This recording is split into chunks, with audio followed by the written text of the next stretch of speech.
아멘, 할렐루야, 아멘. 귀한 찬양 감사드립니다. 우리 앞에 있는 분들과 이렇게 한번 인사하시겠습니다. 참 잘 오셨습니다. 하나님의 은혜입니다. 네, 참 잘 오셨습니다. 네. 오늘 내가 여기 왜 왔나 하시는 분은 한 분도 없는 줄로 압니다. 네. 오늘 이곳에 오신 것이 다 주님의 은혜인 줄로 믿습니다. 아멘. 함께 말씀을 나누겠습니다. 최근에 참 안타깝고 슬픈 일들을 우리가 뉴스를 통해서 보고 있습니다. 헝가리 부다페스트 다뉴브 강에서 한국인 33명과 헝가리인 2명이 탄 허블레하니호가 바이킹 시긴호와 충돌했고 7초 만에 침몰을 했습니다. 한국인 사명자가 18명이고 실종자가 8명. 참 슬프고 가슴 아픈 사고를 우리가 함께 겪고 있습니다. 이 사고가 더 우리의 가슴을 먹먹하게 만드는 것은 우리가 아직도 기억에 잘 새겨져 있죠. 2014년도에 수학여행을 떠났던 안산 단원고 학생들이 탔던 세월호, 그 세월호가 침몰하던 그 장면을 우리가 다 뉴스를 통해서 보고 가슴 졸이고 아파하고 탄식했던 시간들이 있었기 때문에 이 사고 역시도 더 그런 가슴 아픔을 더하는 것 같습니다. 더 안타깝고 슬픈 이유가 무엇일까요? 그냥 자연재해가 아니라 인재이기 때문입니다. 선박을 무리하게 증축하고 또 부주의한 운전으로 인해서 이 행복한 시간을 가져야 될 사람들이 죽음과 절망의 그런 안타까운 사고를 당했다 하는 것입니다. 이런 의식이 있지 않았는가 하는 생각이 듭니다.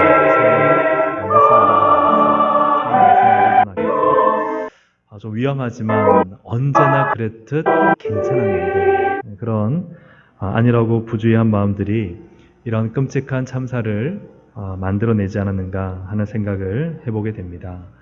발생하고 일어날 수 있는 위기와 위험을 깨어 준비하고 예방한다면 이런 갑작스러운 위기나 위험을 충분히 대처하고 자초나 침몰을 겪지 않게 했을 것이다. 그것은 너무나 당연한 이야기일 것입니다. 우리의 인생과 신앙도 마찬가지 아니겠습니까? 설마 무슨 일이 일어나겠어? 언제나 그렇듯 괜찮은데 이런 아니라고 부주의한 신앙의 상태가 우리의 신앙과 삶의 자초를 때로는 침몰을 가져오고 있지 않은가 하는 생각을 하게 됩니다. 육신은 잠이 필요합니다. 충분한 수면 시간이 우리의 삶을 힘있게 하고 활력 있게 합니다. 하지만 신앙에서는 잠이 필요하지 않다. 주님은 단 한 번도 우리에게 영적인 잠을 충분히 취하라라고 말씀하신 적이 없습니다. 주님은 언제나 늘 깨어 있으라. 24시간, 우리의 신앙은 24시간 깨어 있어야 합니다.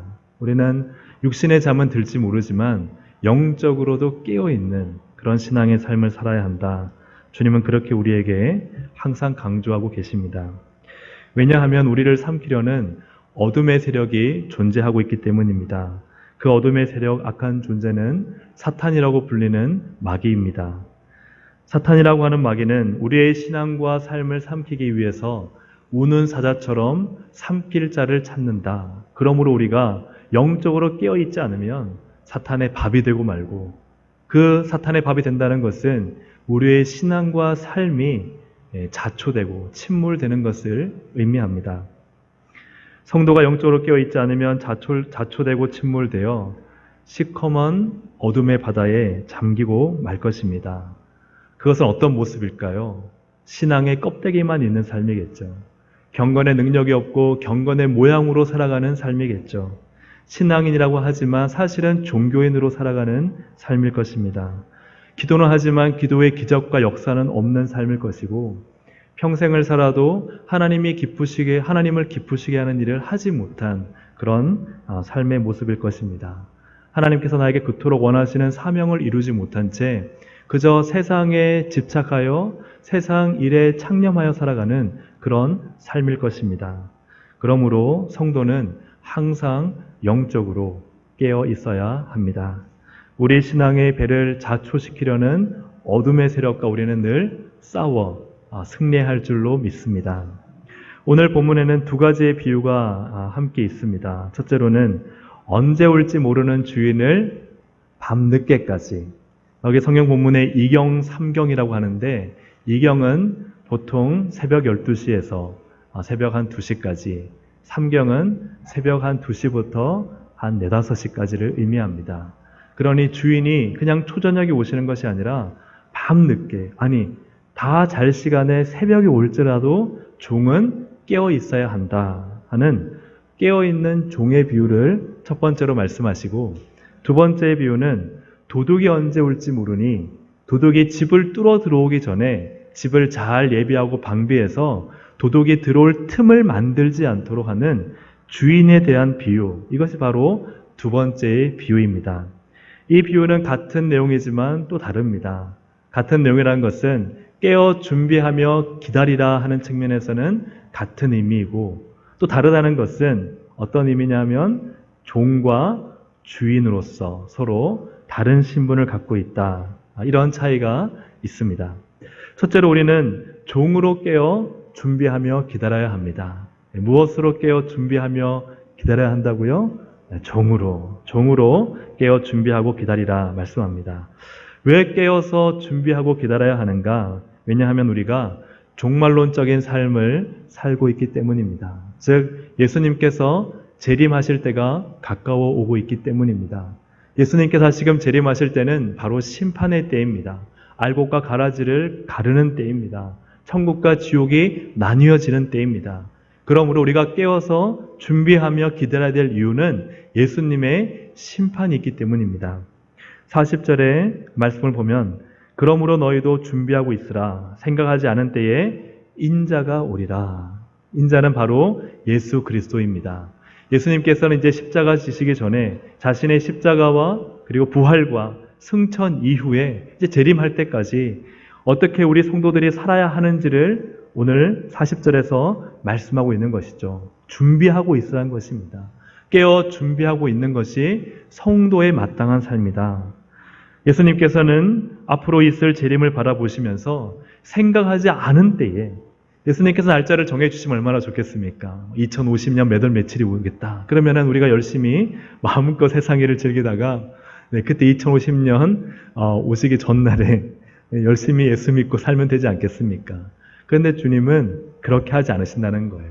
생각하지도 못하던 때에 올 것이니까 너희들은 깨어 준비하며 기다리라 말씀하고 있습니다. 재림의 때 예수님은 양과 염소를 가르실 것이며 알곡과 쭉정이를 구분해서 알곡은 모아서 곡간에 들이시고, 즉 천국으로 입성시키시고, 쭉정이는 모아서 불에 태워 지옥불에 던져 넣으실 것이다. 이렇게 주님은 분명히 말씀하고 있습니다. 깨어 준비하고 기다려야 되는 이유는 예수님의 재림 시에 있을 최종적인 심판이 있기 때문에 우리는 이 땅에서의 삶이 끝이 아니라 주님 오실 날을 기다리고 준비해야 하는 것을 성경은 말씀하고 있습니다. 깨어 준비하는 종의 모습을 좀 더 살펴보기 전에 우리는 구원과 행위라는 문제를 한번 짚어보고 이렇게 함께 은혜를 나누고자 합니다. 어떤 분은 이렇게 물어보실 수 있을 것 같습니다. 우리가 예수님을 믿음으로 구원받는 것 아닙니까? 그런데 예수님의 비유를 보면 달란트를 남겨야 되고 알곡이 되어야 되고 열매를 맺어야 되고 또 청지기적인 삶을 살아야 하는데, 그렇게 해야 천국에 들어갈 수 있는 것처럼 예수님은 많은 비유를 통해서 말씀하시는데, 그러면 우리가 믿음으로 구원받는 것이 아니라 행위로 구원받는 거 아닙니까? 이렇게 혹 궁금증을 가지고 물어보실 분이 있을지 모르겠습니다. 표정을 보니까 아무도 물어보시지 않을 것 같아요. 네. 저 혼자만 그렇게 생각해서 하는 것은 아닌 것으로 알고, 그런 의문이 들지 않겠습니까?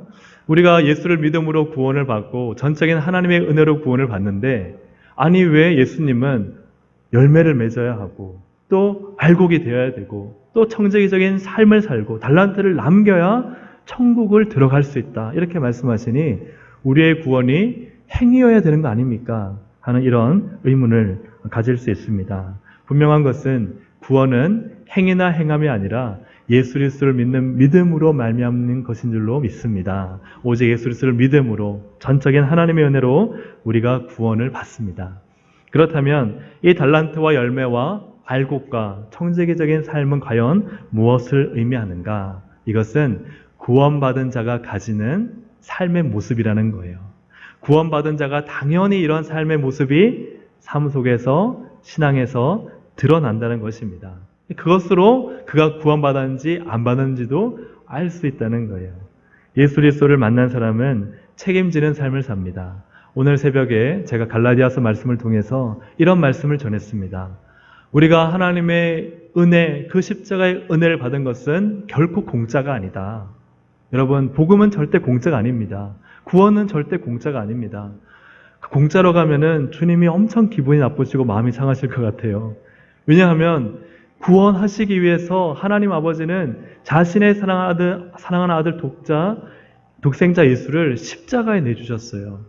예수님은 그 못으로 온 손과 발에 못이 박히고 그 가시로 머리에 면류관을 쓰시면서까지 그 모든 참혹한 고통을 당하면서까지 그렇게 십자가에 죽으셨습니다. 누구의 죄를 짊어지시고요? 나의 죄를 짊어지시고. 그러니 십자가의 그 은혜와 구원의 그 은혜는 결코 공짜가 아닙니다. 어마어마한 거예요. 정말 돈으로 환산할 수 없을 만큼 세상의 그 어떤 것을 다 갚아도 갚을 수 없을 그 사랑과 은혜가 십자가의 은혜, 바로 예수님께서 우리를 위해 하신 일인 줄로 믿습니다. 그러니 우리가 구원을 받은 자는 어떤 마음이 생길까요? 빚진 마음이 생깁니다. 내가 어떻게 하나님의 은혜를 다 갚을 수 있을까? 이 마음이 생기는 거예요. 그래서 그것을 다른 말로 표현하면 은혜의 빚진 자다, 복음의 빚진 자다, 이런 말을 하는 거죠. 그래서 어떤 주님의 일을 할 때 그냥 내가 그 일을 해서 어떤 업적을 쌓아야지, 내가 이만큼 했으니 내가 칭찬과 많은 상급을 받을 거야, 이런 마음보다는 어떤 마음을 가질까요? 내가 이거 해도 주님께서 나에게 주신 것 비하면 아무것도 아닌데, 주님, 이 작은 것 주님 드립니다. 참 보잘것 없습니다. 주님 받아주십시오. 더 드리고 싶습니다. 왜일까요? 누가 더 드리라 해서도 아니고, 누가 더 바치라 해서도 아니고, 그 십자가 은혜에 감격하고 감사하니까 하나님께 빚진 마음으로 드린다는 것이죠. 이와 같은 것입니다. 우리가 구원받았으니 열매를 맺고 알곡이 되고, 그리고 내게 주신 청지기적인 삶을 살고 달란트를 남기는 것은 행위로서 구원을 받는 것이 아니라 구원받은 자로서 당연히 하나님께 그렇게 살고 싶은 거예요. 그렇게 드리고 싶은 거예요. 주님 앞에 더 드리고 싶고, 내게 주신 사명을 책임지는 삶으로, 내게 주신 믿음을 더 확실하게 지키는 쪽으로 우리는 하나님 나라의 백성의 삶을 살게 되는 것이죠. 예를 들면 몸이 아파도 하나님의 일에 봉사를 하는 거죠. 그래서 밤에 집에 도착해서는 집에 있는 파스를 다 꺼내서 온몸에 붙이고, 그러면서도 주님의 일을 하고 싶은 마음이 드는 것입니다. 세상에 바쁜 일이 수북히 쌓여 있어도 내가 맡은 주일학교 아이들에게 한번 전화하는 것이죠. 카톡으로도 남겨서 아이들이 주중에 잘 지내고 있는지, 또 그 아이들을 위해서 기도하는 것 아니겠습니까? 야근으로 밤을 새고도 아마 오늘 이렇게 주일에 예배드리러 나오신 분이 계실 것입니다. 왜 그럴까요? 그 구원받은 은혜에 감사해서 내 몸이 잠을 요청하지만 잠을 자기보다 하나님께 예배드리는 것, 차라리 이 시간에 좀 졸더라도 내가 하나님께 예배의 자리를 지키는 것, 그것이 구원받은 자의 모습이 아니겠습니까? 더 주님께 드릴 것이 없을까? 더 많은 것을 드렸음에도 더 드릴 것이 없을까 생각하는 것이 구원받은 자의 모습이 아니겠습니까? 그래서 주님 오실 때 잘했다, 잘했다, 칭찬받고 싶어하는 소박한 마음이 바로 구원받은 자의 마음 아니겠습니까? 그러므로 우리가 행위로서 구원을 얻는 것이 아니라 구원받은 자가 행하는 것이죠. 구원받은 자가 어떻게든 주님을 기쁘시게 하려고 때로는 물질로, 때로는 봉사로, 때로는 마음으로, 때로는 기도로 그렇게 주님을 섬기는 것이죠. 사랑하는 여러분, 깨어 준비하며 구원받은 하나님 백성으로 사시기를 주님의 이름으로 축복합니다. 깨어 준비하며 기다리는 종의 신앙은 어떤 모습일까? 우리가 오늘 40절까지 읽었지만 베드로가 와서 묻습니다. 이 비유가 도대체 어떤 비유입니까? 그러자 예수님이 이제 그 비유를 풀어서 설명을 해주십니다. 예수님께서 이 비유를 풀어서 설명해 주실 때 42절을 함께 읽겠습니다. 42절 시작. 주께서 이르시되 지혜 있고 진실한 청지기가 되어 양식을 나누어 줄 자가 누구냐? 아멘. 깨어 준비하며 기다리는 하나님의 종, 그 종의 모습은 어떤 모습이냐? 바로 지혜 있고 진실한 청지기적인 삶을 사는 것입니다. 청지기는 주인이 아닙니다. 주인이 맡긴 것을 잘 관리하는 사람이에요. 하나님께서 우리에게 무엇을 맡기셨습니까? 맡기신 것이 너무나 많죠. 나의 시간도 맡기시고 또 나에게 물질도 맡기시고 나에게 또 재능도 주시고 은사도 주시고 또 나에게 여러 가지 많은 주님을 섬길 수 있는 그런 자원들을 우리에게 주셨습니다. 또 우리 가정에 자녀도 주시고 우리 목장의 식구도 주시고 우리 전도회에 또 함께하는 지체들도 주시고 이런 많은 사람들을 잘 돌보고 하나님의 때에 맞게 양식을 공급해 주는 사람, 그런 사람이 지혜롭고 진실한 청지기다. 이러한 삶을 사는 사람이 어떤 사람이라고요? 바로 깨어 준비하며 기다리는 종의 삶을 사는 것이다. 사랑하는 여러분, 여러분에게 맡겨진 것을 잘 감당하시기를 주님의 이름으로 축복합니다. 우리 앞에 있는 분들 인사하실 때 잘하고 계시죠? 한번 물어보실까요? 네. 우리는 다 하나님께서 우리에게 주신 청지기적인 사명이 있습니다. 그것을 잘 감당하는 것이 그냥 영적으로 깨어 있으라는 것이 그냥 두 눈을 시퍼렇게 뜨고 날마다 기도만 하라, 날마다 봉사만 하라, 날마다 예배만 드리라. 물론 그 요소가 없지는 않지만 내게 맡겨진 것을 주님의 마음으로 잘 관리하고 돌보고 양육하고, 그죠? 그것이 청지기적인 사명을 감당하는 것이죠. 교회에서만 이루어지는 것이 아니라 우리의 가정에서 이루어져야 하는 것이고, 교회에서만 이루어져야 하는 것이 아니라 우리의 사업장과 직장에서 이루어져야 되는 것이고, 우리의 교회에서만 이루어지는 것이 아니라 우리 청년들의 삶과 비전 속에서 이루어져야 하는 것인 줄로 믿습니다. 참 깨어 준비하며 기다리는 모습을 제가 최근에 많이 봤습니다. 지난 한 주간 부임 신방을 하면서 다들 문을 잘 열어주시는 거예요.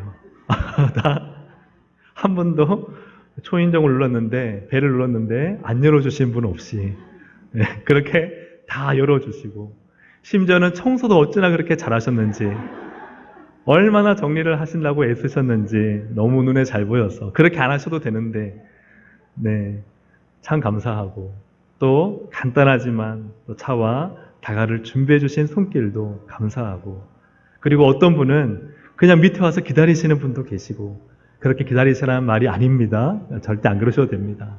무엇을 말합니까? 깨어 준비하며 기다리는 것이 이와 같구나. 주님이 배를 눌렀는데도 인기척이 없고, 주님이 문을 퉁퉁퉁 두드리는데도 문을 열어주지 않고 신앙에 잠을 자고 있다면, 그러면 주님 보시기에 얼마나 부끄럽겠습니까? 사랑하는 여러분, 이렇게 우리가 깨어 있기를 주님의 이름으로 축복합니다. 주님이 다시 오실 것이기 때문에 우리는 깨어 준비하며 기다려 지혜롭고 진실한 청지기적인 삶을 사시는 우리 모든 동성애 가족들 되시기를 주님의 이름으로 축복합니다. 두 번째 비유에서 우리는 주인으로 깨어 준비하고 기다리라. 누구로 깨어 준비하며 기다리라 말씀합니까? 주인으로. 주인으로 깨어 준비하며 기다린다는 것은 어떤 의미일까? 주인은요, 도둑이 뚫고 들어오는 것을 막을까요? 막지 않을까요? 막지 않습니다. 일하는 사람들은 그냥 일하다가 시간 되면은 퇴근할지 몰라도 주인은 문단속을 다 하죠. 문을 닫고 불을 끄고, 그리고 도둑이 들어오지 않도록 자기의 집을 막습니다. 39절을 함께 읽습니다. 39절 시작. 너희도 아는 바니 집주인이 만일 도둑이 어느 때에 이를 줄 알았더라면 그 집을 뚫지 못하게 하였으리라. 아멘. 사실 이 비유를 어떤 분은 해석할 때 도둑같이 언제 오실지 모르는 주님이시기에 준비해야 한다라고 초점을 맞추시는 분이 있고, 그러나 제가 보는 견해는 도둑이 그 집을 뚫지 못하도록 그 집을 방비하고 대비하는 준비를 하는 주인이 되어야 한다는 것에 저는 초점을 맞추어 해석을 합니다. 집주인은 결코 자신의 집을 도둑이 뚫고 들어오도록 열어두거나 허술하게 하지 않습니다. 결코 도둑이 들어오지 못하도록 합니다.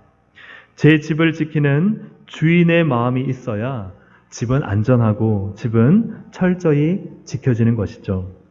하지만 집을 지키고자 하는 주인의 마음이 도둑질 당하면 어떻게 될까요? 그것을 예수님은 계속해서 설명을 하십니다. 45절과 46절 함께 읽어보겠습니다. 시작.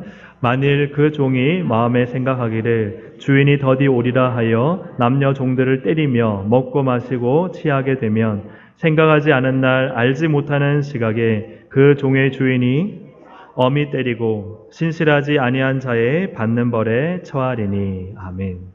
쉽게 표현하면 이 종은, 그죠? 오늘 45절 46절에 나오는 종은 그 마음이 도둑질 당한 것입니다. 그의 생각이 도둑질 당한 거예요. 어떤 생각을 가졌습니까? 주인이 늦게 오시거나 안 오실 거야. 이 마음을 가져버린 겁니다. 그래서 자기 마음대로 먹고 마시고 즐기고 하고 싶은 거 하면서 자기가 맡아서 잘 돌봐야 될 사람, 때를 따라 양식을 줘야 될 사람을 내팽개쳐버리고 심지어는 때리면서 자기 원하는 대로 살아버린 거예요. 내가 하고 싶은 내 욕망대로 살아버린 것입니다. 주인을 의식하지 않고 살기 시작한 것입니다. 어떤 일이랍니까? 주인이 와서 그를 엄히 때리고 벌에 처했다. 그렇게 말씀하고 있습니다. 왜 이런 일이 일어날까요? 주인의 마음을 잃어버렸기 때문입니다. 맡겨진 것을 지키고자 하는 마음, 도둑이 뚫고 들어오지 못하도록 내 마음과 생각을 지키고, 도둑이 뚫고 들어오지 못하도록 내 가정을 지키고 자녀를 지키고, 도둑이 뚫고 들어오지 못하도록 내 사명을 지켜야 되는데 그것을 도둑질 당한 거예요. 도둑질 당한 거예요. 누구에게 도둑질 당했을까요? 사탄에게 마음이 빼앗겨 버린 것입니다. 사랑하는 여러분, 우리 모든 동성애 가족들이 하나님 주신 것을 도둑질 당하지 않기를 주님의 이름으로 축복합니다. 우리는 도둑이 뚫고 들어오지 못하도록 사탄을 대적해야 돼요. 왜냐하면 사탄은 도둑질의 기재이기 때문입니다. 예수님께서 하신 4가지 땅의 비유에서 사탄은 하나님의 말씀을 빼앗아가는 자로 나옵니다. 길가에 하나님 말씀의 씨앗, 예수님의 복음의 씨앗이 떨어졌을 때 길가에 뿌리도 내리기 전에 사탄은 그것을 그냥 가져가 버립니다. 말씀이 뿌리 내리지도 못하게 만드는 것이 사탄이죠. 예수님은 이 십자가를 지시고자 할 때에 베드로가 갑자기 나타나서 뭐라 말해요? 예수님, 십자가 절대 안 됩니다. 그러자 예수님께서 꾸짖으실 때 베드로를 향해서 어떻게 꾸짖냐 하시면, 사탄아 내 뒤로 물러가라. 베드로를 향해서 사탄이라고 하시는데, 이 말은 베드로가 사탄이 아니라 베드로의 배후에서, 그죠? 배후에서 예수님이 그 십자가를 못 지도록 예수님으로부터 그 십자가의 사명을 빼앗아 가려는 그 사탄의 존재를 향해서 꾸짖으시는 거죠. 하나님의 일을 생각하지 못하도록 하나님의 일에 대한 열정과 그 열심을 빼앗아가는 사탄에 대해서 예수님은 꾸짖고 계십니다. 사도행전에 보면은 아나니아가 하나님께 그 땅 판값을 다 드리기로 했는데 아내와 모의해서 그 얼마를 감춥니다. 그럴 때 베드로가 무엇이라 말합니까? 아나니아야 어찌하여 사탄이 네 마음에 가득하여 네가 성령을 속이고 땅값 얼마를 감추느냐.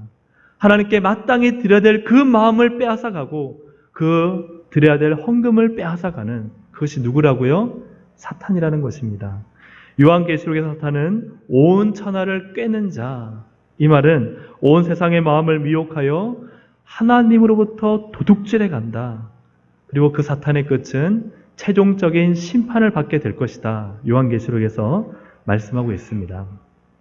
연동교회를 담임하시는 이성희 목사님이 오래전 풀러 신학교에서 피터 와거너 교수의 강의를 들었을 때의 내용입니다. 이 피터 와거너 교수님은 교회 성장에 관한 강의를 하시며 아주 유명한 목사님이십니다. 이 목사님이 볼리비아로 가는 비행기를 탔는데 비행기에 앉아 안전벨트를 이렇게 매려고 하는데 옆자리에 어떤 젊은 남자가 앉더라는 거예요.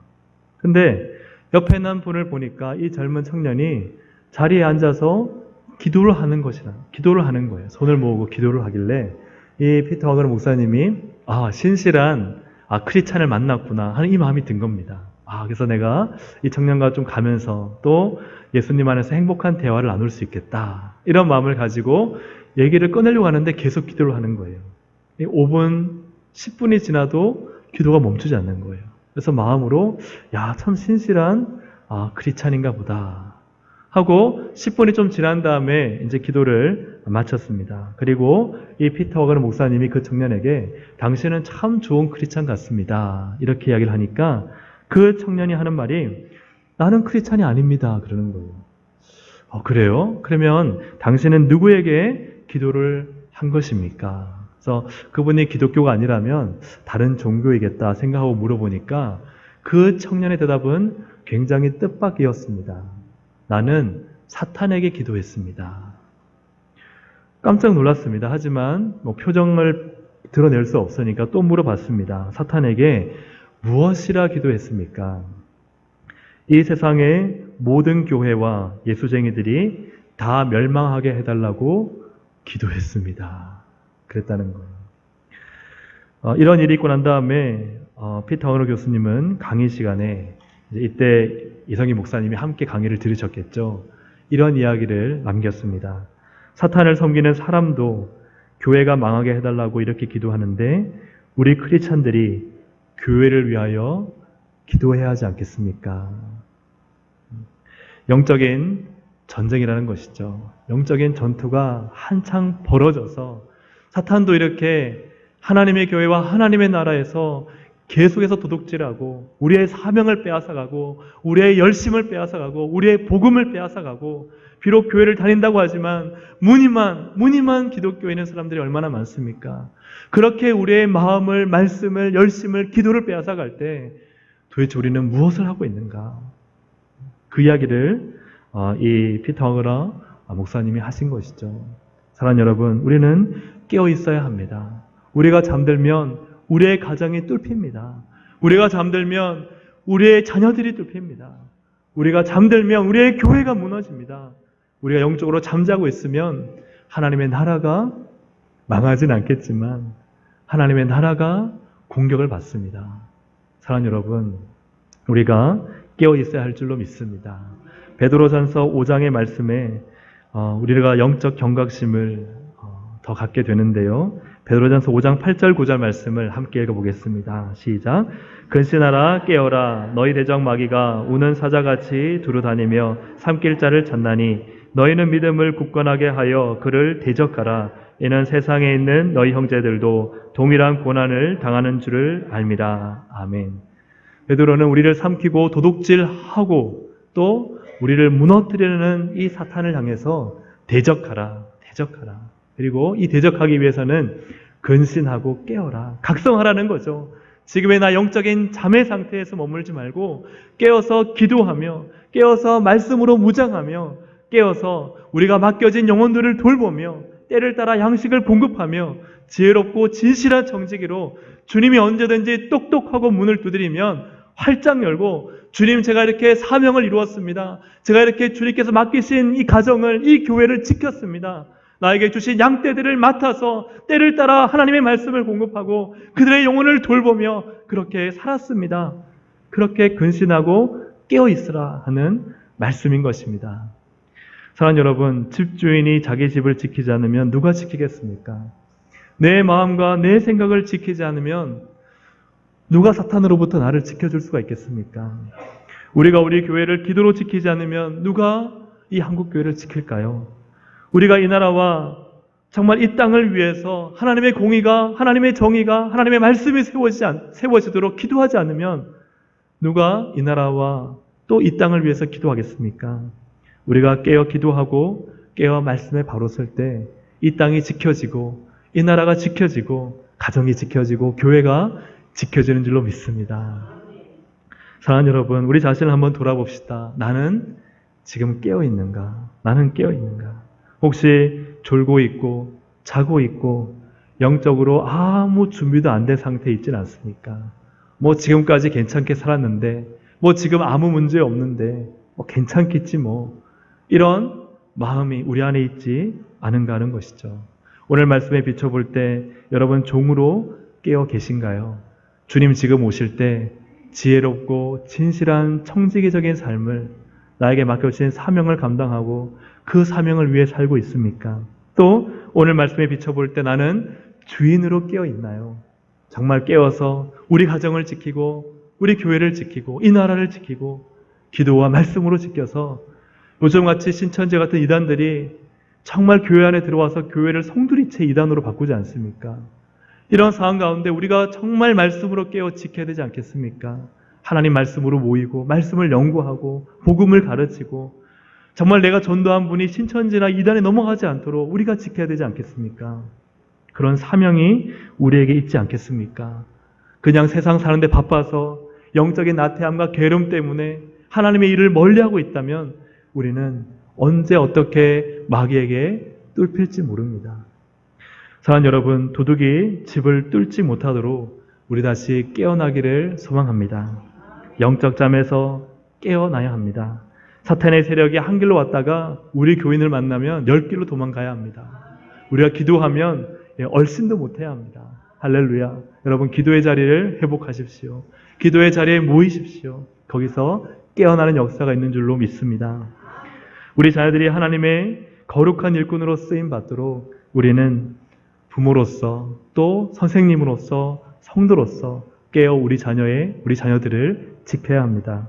이 나라의 동성애를 비롯한 하나님의 바른 말씀의 가치관과 공의가 무너지지 못하도록 우리는 이 나라에 되어지는 일을 관심을 갖고 돌아보고 참여도 하고 기도도 하며 지켜야 합니다. 사랑하는 여러분, 주님 다시 오실 때 우리가 부끄럽지 않도록 깨어서 준비하며 기다리며 또 지킬 것을 지키는 우리 모든 동성애 가족들 되시기를 주님의 이름으로 축복합니다. 아멘. 기도하시겠습니다.